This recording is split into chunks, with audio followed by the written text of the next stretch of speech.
Welcome, dear friends. Welcome to MuniMeterHealth, your favorite video site, your premier site to enhance medical education and patient education in order to improve the clinical outcomes, which has been my deepest belief. And thank you for associating in my global initiative effort to really narrow the gap between the medical fraternity knowledge and the patient's knowledge. So this way we can improve the patient health literacy in order to see better clinical results.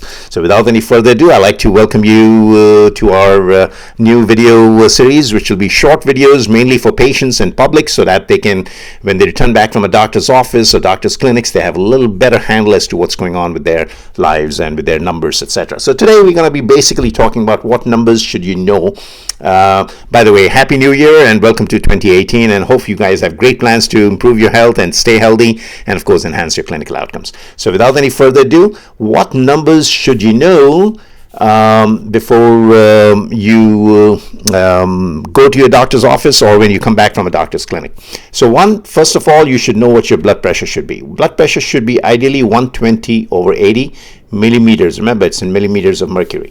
What should be your fasting blood sugar? Now, that's commonly done at a doctor's clinic by a small little finger stick, as you know.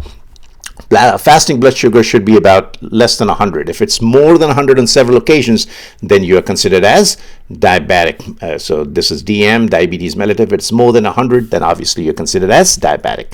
Total cholesterol, that's a commonly done test, and one should be, and everybody is concerned about it, obviously, so it should be less than 200. Anything over 200 is considered as hyperlipidemia. Now, depending upon what kind of a cholesterol that's high will define what kind of a, likewise, triglycerides. What are triglycerides? These are also fatty substances which are in your bloodstream, just like your cholesterol, and they should be less than 150. Now, these are magic numbers you have to remember, just like we have numbers everywhere, right? You have a dimension for a table, you have a dimension for your television, 27-inch by whatever. So, you know, it's always, so numbers are very, very important here.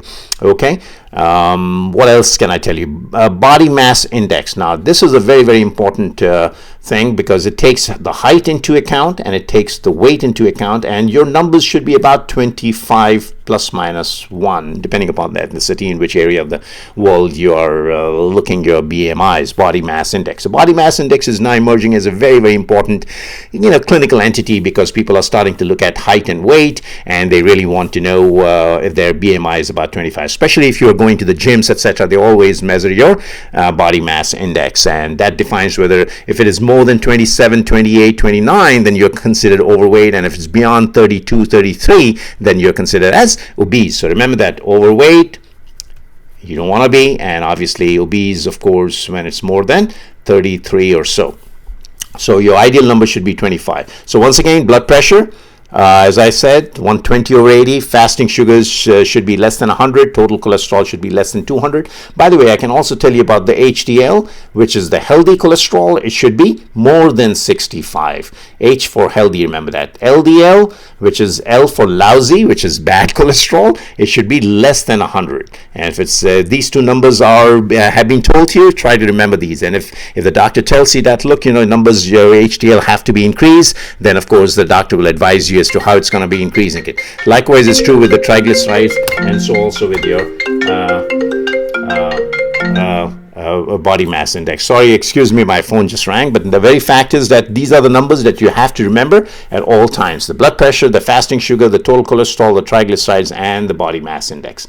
Okay, once again, I thank you for your interest, and of course, stay tuned for more short videos in this fashion as they'll be coming in, and we'll be talking to you more in future. Okay, and once again, thank you for watching MuniMeter Health. Appreciate it.